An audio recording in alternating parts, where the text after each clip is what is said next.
Hi, Tom Cole, the coach for Buckeye State BCSN.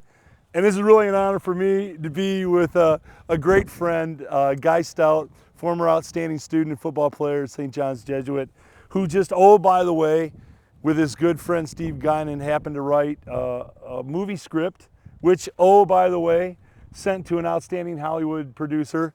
Oh, by the way, is going to be made into a film called The Perfect Season about the Toledo Troopers. And Guy, it's personal to you on many levels because your dad was a head coach. That's right. Talk about that a little bit.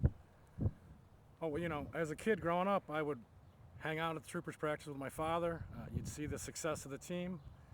Kind of notice that, you know, some people were paying attention, but a lot of the city was missing it. The Troopers folded in 1979. I think that pride that a son has for his father, I tried to carry that legacy on. So 1983-ish, St. John's Commons, I tell my writing partner, Steve Guinan, that my father is the winningest coach in professional football history.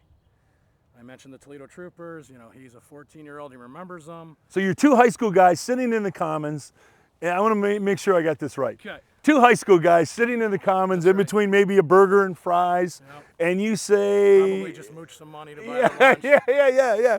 And you say to Steve, hey, my dad. Okay, Yeah, so here... My dad's the winningest coach in the history of professional football. His winning percentage is .906. Okay. Coached 48 games. His record's 47-1.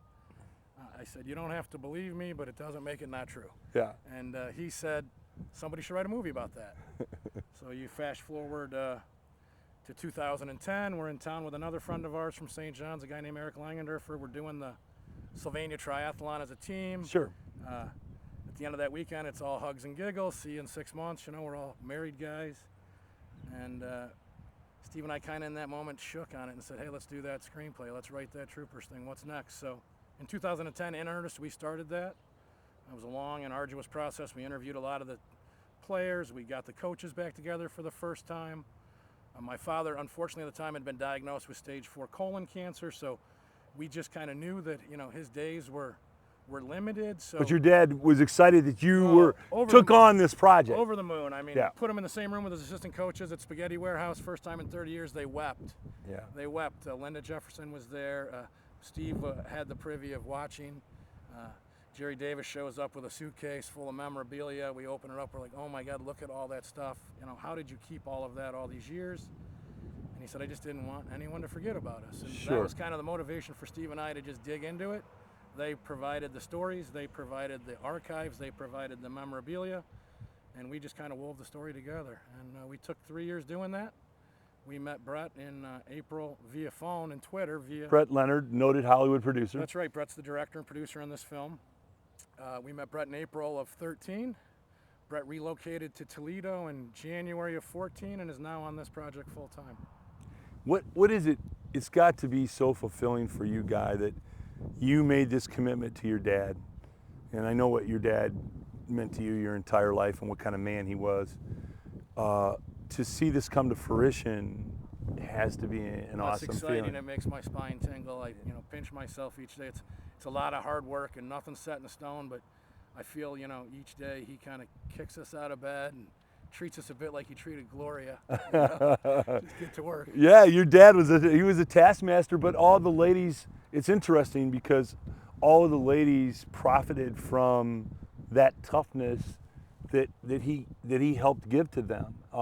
They were already tough for showing up, but he certainly built on that, and they've all been successful in different fields, I think, because of that football training. I think if you're lucky enough, whether you play football or not, maybe you had a teacher in high school, maybe you had a mentor, you know, and maybe you didn't even like them at the time.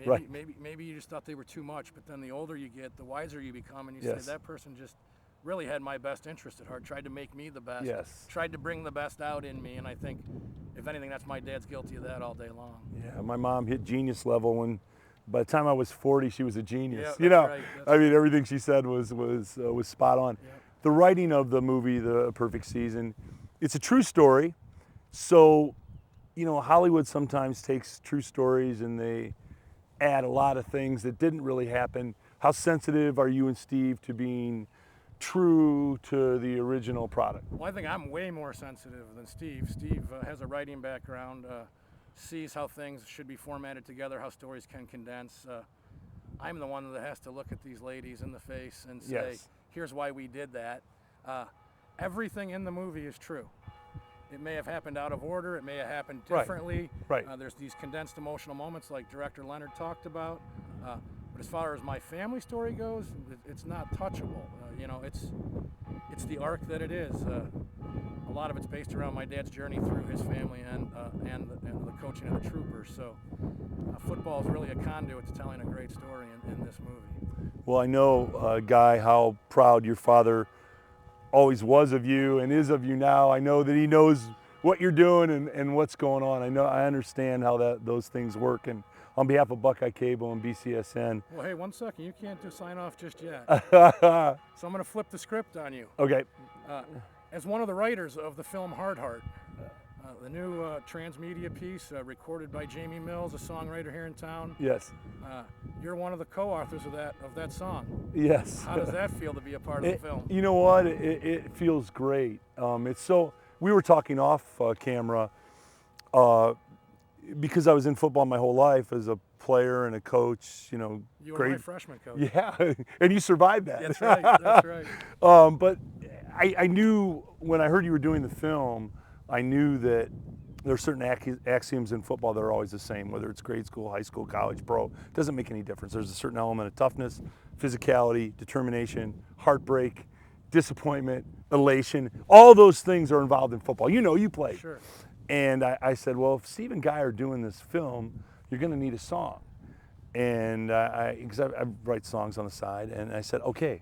And I just sat down and wrote Hard Heart, and then I took it to Jamie Mills, and then Jamie, the way any collaboration works in writing songs, Jamie took my song, and then he added his lyrics, and we co-wrote it, and his voice and his music to it. I think it fits telling your story. It was an incredible experience. Well, as one of the writers of the film, we think you nailed it, and we want to thank you. Thanks, Guy. Thanks so much. Appreciate it.